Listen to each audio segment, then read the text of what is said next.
دیکھو آج کل ایک بہت بڑی کوتاہی ہو رہی ہے، اجتماعی قربانیوں میں لوگ نوٹ کما رہے ہیں۔ اجتماعی قربانی میں آپ نوٹ نہیں کما سکتے، یہ بزنس کا جائز طریقہ نہیں ہے۔ جو جائز طریقہ ہے بزنس کا وہ بھی میں آپ کو بتا دوں، اگر نوٹ کمانے ہیں تو کیسے کرو۔ پھر ہو یہ رہا ہے مسجد والے، مدرسے والے یا کوئی انڈیویجولی یا کوئی ادارہ کیا کرتا ہے، وہ کہتا ہے بھائی ہمارے ہاں اجتماعی قربانی ہو رہی ہے، سب لوگ حصہ لیں۔ ایک حصہ فار ایگزامپل 15,000 روپے کا ہے، اب سب سے 15,000 روپے لے لیے، لاکھوں کروڑ روپے جمع ہو گئے، جانور لے کر آئے، گوشت ڈیوائیڈ کیا، اب بچ گئے جی 10 لاکھ روپے، وہ 10 لاکھ پی گئے، یا وہ مدرسے کا پروفٹ سمجھ لیا کہ یہ مدرسے کا کیا ہے، پروفٹ ہے، تو یہ جائز نہیں۔ وہ 10 لاکھ روپے آپ کو سب میں کو ڈیوائیڈ کرنے پڑیں گے، واپس کرنے پڑیں گے وہ مدرسے کا پروفٹ، کیونکہ اگر آپ مدرسے کا وکیل بن کے اجتماعی قربانی کر رہے ہیں تو مدرسہ پروفٹ اگر رکھ رہا ہے تو اس کا مطلب مدرسہ بزنس کر رہا ہے، تو قانونی ادارہ بھی ایک شخص واحد شخص کی طرح ہوتا ہے، جس کو شخص قانونی کہتے ہیں۔ سمجھ رہے ہیں کہ نہیں سمجھ رہے؟ ادارہ بھی کیا ہوتا ہے، ایک فرد کی طرح بزنس کرے گا، اس کے بھی بزنس کے جائز ہونے کے احکام وہی ہیں جو ایک فرد واحد کے ہیں۔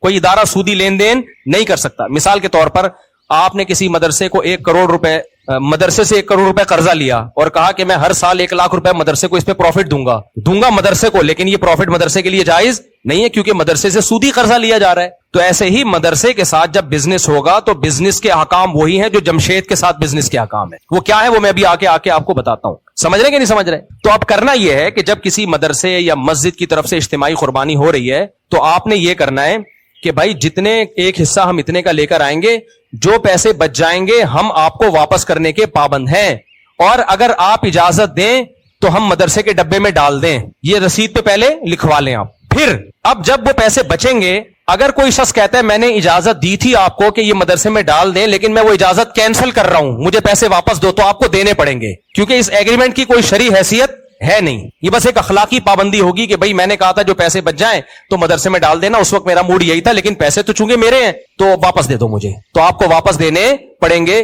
عام طور پہ دیکھا یہ جا رہا ہے کہ مسجد والے، مدرسے والے جو اس طرح کی قربانی کرتے ہیں وہ واپسی کا آپشن نہیں رکھتے، اور اگر رکھتے بھی، اگر وہ کہہ بھی دیتے ہیں کہ جو پیسہ بچے گا ہم مدرسے میں فنڈ میں کے طور پہ دے دیں گے، تو پھر یہ نہیں بتاتے کہ یہ لازمی شرط نہیں ہے۔ لازمی شرط لگا نہیں سکتے نا، یہ جس کا پیسہ ہے جب تک وہ آپ کو عین وقت پہ جب اس کا حق آئے گا تو اس وقت اگر وہ اجازت دیتا ہے تو ٹھیک ہے، نہیں دیتا تو اس کو حق ہے۔ دیکھو میں آپ سے کہتا ہوں کہ کل میں آپ کو صدقہ دوں گا 50 روپے، آپ سے وعدہ کر لیتا ہوں، کل آپ آئے کہ آپ نے کہا تھا 50 روپے دو، میں کہہ رہا ہوں یار میرا موڈ نہیں ہے، تو آپ زبردستی لے سکتے ہو؟ بھائی ایک وعدہ کیا تھا، ابھی میرا موڈ نہیں ہے، ہم یہ تو کہیں گے یار اب اخلاق کا تقاضا یہ کہ دے دو، لیکن کوئی شرعی پابندی اس پہ ہے نہیں۔ آپ کے پیسے بھائی میری ضرورت پڑ گئی ہے مجھے، اب اس وقت میں نے کہا تھا میرے پاس تھے، اب میرے پاس ہے نہیں۔ ہاں آنے جانے کا جو آپ کی ٹینشن ہوئی کرایہ میں دے دیتا ہوں، میرے وعدے کی بیس پہ آپ آئے تو نقصان نہیں ہونے دوں گا میں آپ کو۔ تو ایسے ہی خوب سمجھ لو کہ جب اجتماعی قربانی کی ہے تو اس پہ جو اضافی پروفٹ ہے آپ نے رسید پہ پہلے لکھوا لیا، لوگوں کو بتا دیا کہ جو پیسہ بچے گا ہم مدرسے کے ڈبے میں ڈال دیں گے، ٹھیک ہے، اچھا کام کیا آپ نے۔ لیکن جب یہ پیسہ بچے گا تو لوگوں میں سے ہر ایک کو یہ حق حاصل ہے کہ وہ یہ پیسہ واپس لے لے۔ وہ کہیں ہم نے کہا تھا کہ آپ مدرسے میں دے دیے گا لیکن اب ہمارا ارادہ بدل گیا، پیسے ہمارے ہیں تو آپ ہمیں واپس کر دیں، یہ لازمی شرط نہیں ہے۔ تو رسید میں اب اجتماعی قربانی میں آپ نے کیا لکھوانا ہے، بھائی ایک حصہ اتنے کا ہے، جو پیسے بچیں گے وہ کسی انڈیویجول کسی فرد کے ہرگز نہیں ہوں گے، وہ تو ویسے ہی حرام ہے، ناجائز ہے، بلکہ جو پیسے بچیں گے ہم مدرسے کو دیں گے، لیکن اگر آپ واپس لینا چاہیں تو آپ کے پاس یہ رائٹ ہے، آپ فلاں تاریخ کو ہمارا پورا حساب ہوگا، عید کے تیسرے یا چوتھے دن آ کے وہ رقم لے جائیں، تو رسید پہ آپ کو اس طرح سے چھپوانا پڑے گا، تب یہ کام حلال ہوگا، ادروائز یہ جائز نہیں ہے۔ سمجھ میں آ رہی ہے بات؟ اب آپ اگر اس کو پروفٹ کے طور پہ رکھنا چاہتے ہو کہ میں اجتماعی قربانی کروں اور نوٹ بھی چھاپوں، تو پھر آپ نے کیا کرنا ہے، پھر آپ نے یہ کرنا ہے، اچھا یہ ناجائز کیوں ہے، یہ جو پہلا طریقے میں بزنس ناجائز کیوں ہے؟ ناجائز اس لیے ہے کہ آپ جب اجتماعی قربانی کرتے ہو تو آپ لوگوں کے نمائندے ہوتے ہو ان کے لیے جانور خریدنے کے لیے۔ وکیل موکل سے کمیشن تو لے سکتا ہے بتا کے، دیکھو وکیل کی 2 قسمیں ہوتی ہیں، اب یہ تھوڑا پیچیدہ مسئلہ ہو جائے گا نا، عوام کو سمجھانا تھوڑا سا۔ وکیل کیا کر سکتا ہے، آپ نے مجھے کہا مفتی صاحب میرے لیے گائے خریدو، میں گائے خریدی آپ کے لیے، راستے میں پہنا دی کسی کو میں نے مہنگے داموں کر کے، کیا میں پروفٹ رکھ سکتا ہوں؟ وہ نہیں رکھ سکتا۔ بھائی آپ نے تو دوسرے کے رزق پہ خریدی ہے، اگر یہ گائے مر جاتی تو آپ کس سے پیسے لیتے؟ اس سے لیتے، یار تمہاری گائے تھی اس کو چھین کے بھاگ گیا، میں تو تمہارے لیے لینے گیا تھا، اس پہ کوئی پروفٹ نہیں رکھ سکتے آپ۔ جو ایکسپینسز آئے ہیں وہ لے سکتے ہو، جو جتنا خرچہ آیا ہے۔ پروفٹ اگر آپ نے لینا ہے تو پھر شریعت کا اصول کیا ہے؟ شریعت کا اصول یہ ہے کہ آپ جب تک کوئی چیز خرید کے اپنی ملکیت اور اپنے قبضے میں نہیں لے لیتے